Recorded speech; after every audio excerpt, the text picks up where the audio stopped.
This is just the beginning. This is the premiere of this terrific new series. We just really clicked with it and loved it. And for folks that have already had a chance to listen to it, you know how topical and timely it is.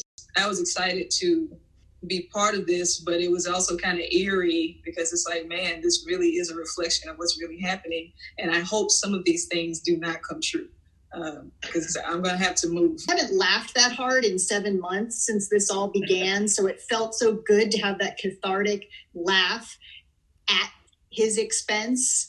It felt therapeutic. I think it was just such an impressive thing to behold when you're on the sidelines watching people sub in and having like, you know, a dozen or 24 different audio tracks going at once and trying to make it that the internet connection stayed stable. So they were going like, somebody like get off, get back on, like trying to make sure that we could all be interacting in that space. It was just a really kind of a thrilling thing to try and surf that wave and try and give your performance at the same time. I had a blast.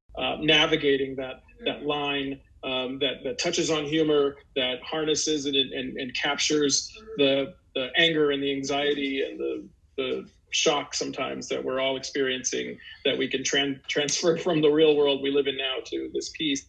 So, it felt like we were hearkening back to a simpler time in a way, like a radio show. Felt like Tim was harnessing his own inner Orson Welles, and we were putting on a radio play. You know, what was his End of the World one that shook the world? War of the Worlds. War of the World. We were putting on our own little War of the Worlds. It was glorious.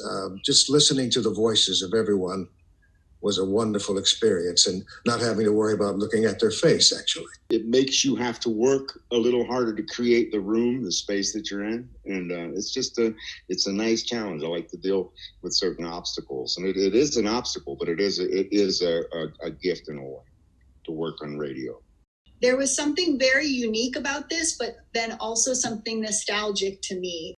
I just moved and I haven't even really met the neighbors yet. And I just wonder what they must be thinking. I always try and be loudest with the most obviously fantastical things, so they don't think it's some insane argument with myself. I just feel like in this vacuum of the pandemic, I've never taken in so much news in my life.